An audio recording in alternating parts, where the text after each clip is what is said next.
antes de empezar, y algo que me intrigaba y me ponía un poco nervioso toda la mañana es ver que esto no se cayera.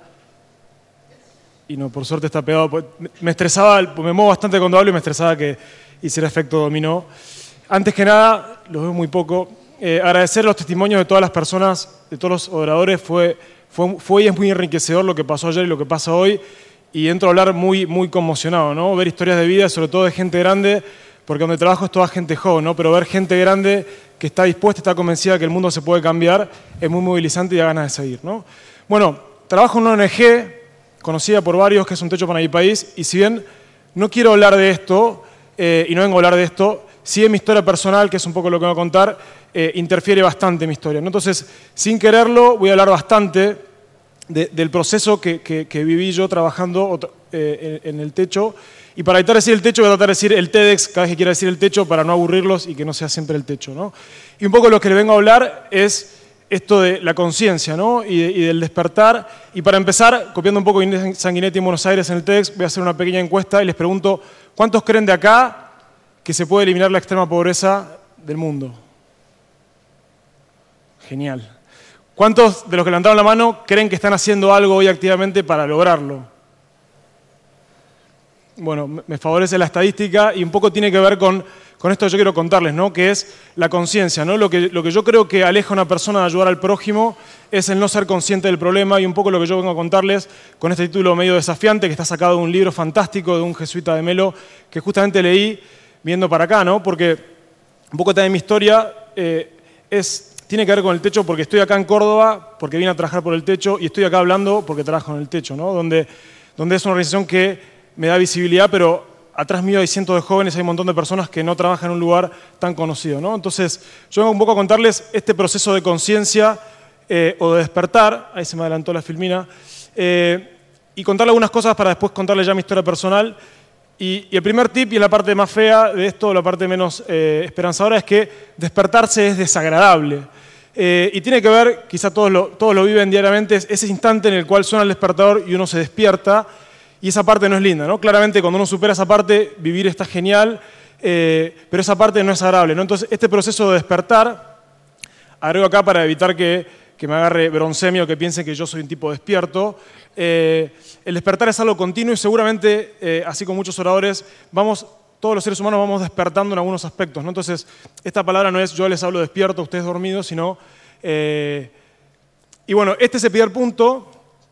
El segundo punto, que es muy importante y que tiene mucho que ver con la experiencia que genera el trabajo en los asentamientos del lugar donde trabajo, es la verdad nunca se expresa con palabras, ¿no? Se percibe de repente. Y esto seguramente ustedes tengan experiencias propias para contar, y quizá como casos así rápidos y conocidos, el caso de la película Matrix, ¿no? O Patch Adams, la historia de él, que hay instantes en los cuales uno es como recibe un golpe en la cabeza y empieza a ver algo distinto que antes no lo veía, ¿no?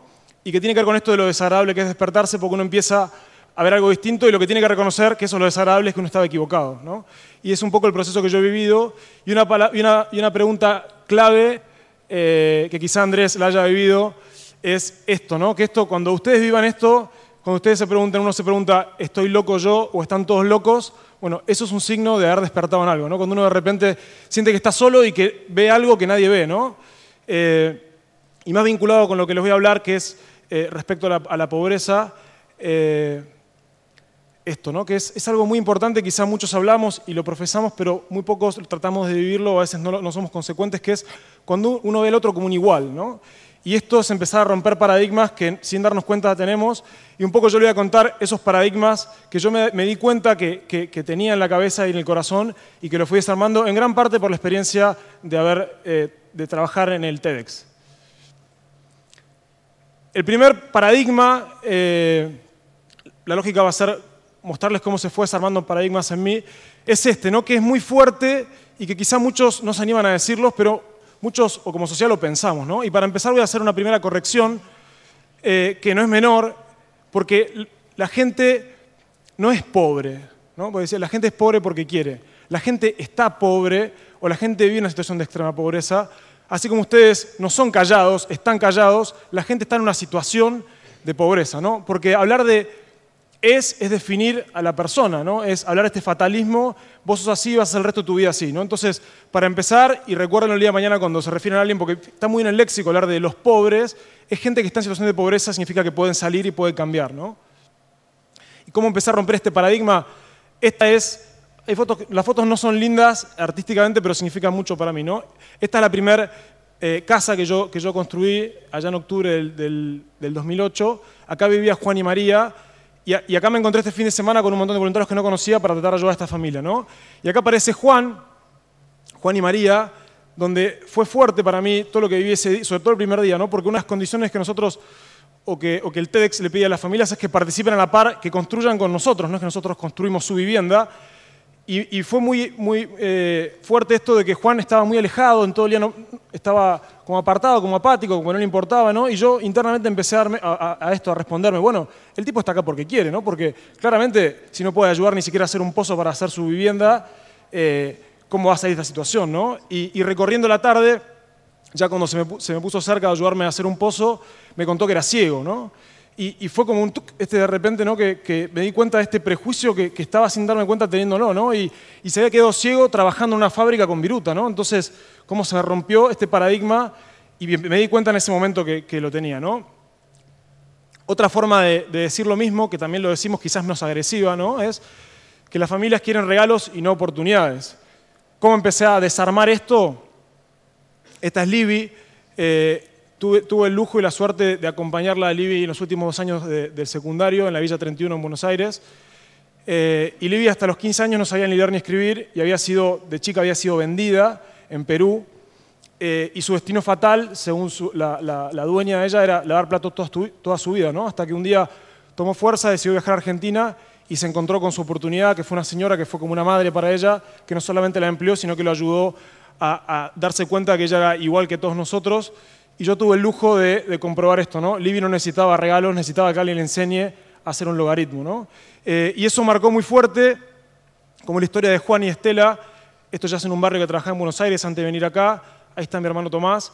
Y acá esta familia tardó 2 años en pagar su vivienda, que pagan el 10%. 2 años tardó. Y yo tuve de vuelta el lujo, la gracia de participar en los últimos meses del cobro, ¿no? Y muchas veces cuando me dan ganas a mí de sacar la plata, Juan cartonea, trabaja 2 horas por día y muchas veces nos pagaba 2 pesos por semana. Y de repente muchas veces ganas de poner del bolsillo uno y decir, dejo en paz a esta familia que termine de pagar. Y el día que está retratado en esta foto, que terminó de pagar, fue tan fuerte lo que yo vi en él y en la familia, de sentirse dignificados y sentir que nosotros habíamos respetado la palabra y te trato como un igual porque quedamos en que ibas a pagar y lo terminás pagando. Fue tan fuerte que terminé de confirmar esto, que son cientos de casos en el mundo donde gente que vive en los asentamientos reclama a gritos que no quiere regalos. Otra que tiene que ver con otro pequeño paradigma es que no viven tan mal, ¿no? Que yo también me di cuenta cuando viví lo contrario. Y acá no tengo una foto de la primera experiencia de entrar a una vivienda, hacer la encuesta, pero sí tengo de la vuelta, ¿no? Este es mi otro hermano con el que fui la primera vez a un barrio en Zárate en invierno, mucho frío, y esa semana casi me agarra neumonía, ¿no? Y sentí en carne propia lo que significaba respirar un aire húmedo de una vivienda que estaba sobre tierra, ¿no? Y este juego de fotos donde se nos ve tristes y contentos tiene que ver un poco también lo que genera trabajar en los barrios, ¿no? Y conocer a un montón de familias que son iguales que nosotros, pero han tenido menos oportunidades, ¿no? Y trabajar en el TEDx genera esto también, esta mezcla de tristeza y angustia de ver un problema tan estructural y tan injusto, pero a su vez esta posibilidad de cambiarlo, ¿no? Al instante que uno ve esta situación, la está cambiando y ve familias que tienen mucho para enseñarle a uno, ¿no? Entonces, este juego de tristeza y felicidad es algo que genera y que está muy vinculado con la segunda parte de esta estructura que yo he roto, que tiene que ver con es imposible cambiarlo.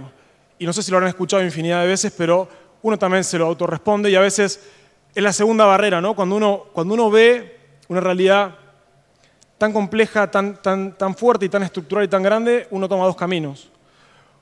O decide tomar esta postura que es imposible cambiarlo y se va a su casa muy frustrado y triste, o le da para adelante, ¿no? Entonces cuando uno logra romper esto, ¿cómo lo rompí yo? Con este tipo de imágenes, este tipo de situaciones, ¿no? Ver la cantidad de gente movilizada hacia un objetivo común, no estar solo, ¿no? Estar en un asentamiento con 300 jóvenes al lado trabajando locamente y sin preguntarse si es posible o no, fue muy fuerte. También imágenes como esta. Y como ingeniero que soy, a mí me impactó mucho esto, que yo siempre cuento, que es la logística, ¿no? Yo la pedí a construcción ese mismo fin de semana de octubre que les cuento, que paradójicamente, casualmente, me dieron el título a mí, juré como ingeniero a los 4 días de volver a esa construcción, vi esto y me impactó, ¿no? Jóvenes que con su tiempo libre hacían logísticas mucho mejor y mucho más perfectamente que gente rentada que había visto yo trabajando en las empresas privadas que he tenido el lujo de trabajar, ¿no? Y de repente me preguntaba esto de cómo es posible, ¿no? O es posible ver que gente pudiera organizar una logística de 150 casas en 2 días y que saliera perfecto, ¿no? Y ni que hablar de esto, que fue a la vuelta de esta primer construcción. Ella es Ceci Castro, ella es dirigente de los líderes comunitarios en Chile. Ella necesitó vivir en una vivienda nuestra en algún momento y hablaba de esto, ¿no? Hablaba de que no son flojos, que no quieren regalos, que necesitan oportunidades. Habló de mesa de trabajo, de microcréditos, de empoderamiento barrial y me revolucionó, ¿no? Me impactó tanto toda esa cantidad de cosas, procesarlas. Era imposible no creer que era posible y en el fondo, como yo siempre cuento, no importa tanto si es posible o imposible, lo que importa es que nos creamos que es posible porque eso va a sacar el máximo de nosotros, ¿no? Y acá yo terminé de romper esta barrera que en el fondo tiene un poco que ver con el mensaje que yo quiero transmitirles o que siento que puedo transmitirles, ¿no? No hay nada de extraordinario en mi persona, sino que simplemente haber visto esto, ¿no? Yo estoy convencido muchas veces, no sé si han oído hablar de la vocación social, ¿no? Que dicen, uy, mirá, el ingeniero tiene vocación social, trabaja en esa organización, incluso padres o familia, ¿no? Y en el fondo yo no creo en la vocación social, para mí no existe, para mí lo que existe es la conciencia social. Y cuando uno es consciente de algo, como hemos escuchado todo el día de hoy, hay infinidad de casos de gente consciente y despierta trabajando por el prójimo, es imposible no ponerse a trabajar, ¿no? Y además, emocionalmente, como decía Andrés, nos cierra, ¿no? Es una ecuación emocional genial, porque uno es feliz ayudando al prójimo. Yo soy feliz, a mí no fue un sacrificio venir a Córdoba, que quizás la historia, el de Buenos Aires va a Córdoba, deja todo, deja sus trabajos por venir acá. Claramente me cierra emocionalmente, ¿no? También tuve el lujo de conocer a una compañera que es Vani acá y que ella me acompaña, ¿no? Y claramente me cierra, ¿no? Entonces, yo lo que quiero contar es esto, ¿no? Que es posible y no es ningún esfuerzo. Lo único que solamente lo que uno tiene que hacer es trabajar por romper estos dos paradigmas que nos inhabilitan, ¿no? Yo siempre me pregunté cómo podía ser que el ser humano ayudara tanto en situaciones como terremotos, como pasó en Chile, como pasó en Haití, o en cosas quizá mucho más cercanas, ¿no? Como ¿vieron cuando se pierde un chico en la playa que la gente lo sube y empiezan a aplaudir? Y decía, ¿por qué la gente se moviliza tanto y sin embargo en situaciones como la vuelta a la esquina que la gente vive mal injustamente no lo hace, ¿no? Y tiene que ver con estos dos paradigmas que nos inhabilitan, ¿no? En el fondo son dos grandes barreras que inhabilitan que seamos muchos más los que estemos trabajando para tratar de cambiar esta situación, ¿no? Primero es esto, que es injusto. La gente vive de manera injusta, ¿no? En el caso del terremoto, todos creemos que nos puede pasar a nosotros. Se rompe una casa, no elige a nadie, entonces es injusto. No creemos que es injusto la situación de pobreza que hay en la familia. Entonces, cuando uno logra romper esa barrera, ya da un primer paso, ¿no? Y el siguiente paso, que no es menor, es esto que le decía de es imposible cambiarlo, ¿no? Cuando uno se da cuenta que nuestra acción cambia la realidad, entonces, por un lado, que es injusto, y por otro lado, que nuestra capacidad, nuestra acción, cada minuto de nuestro tiempo ayuda a que gente tenga un poco más de oportunidades y viva un poco mejor, es imposible no ponerse a trabajar, ¿no? Entonces, en definitiva, es lo que yo vengo a contarles. Esa es un poco mi historia de desarmar esto, pero claramente, si bien somos muchos, hay un montón de gente, no solamente en el techo trabajando, está lleno de gente trabajando por el prójimo, necesitamos mucha más gente consciente y mucha más gente que se preocupe por el de al lado, pero para eso hay que romper estas dos cosas. Entonces, los invito a que traten de ser más conscientes y a que como sociedad seamos más conscientes y que despertemos. Muchas gracias.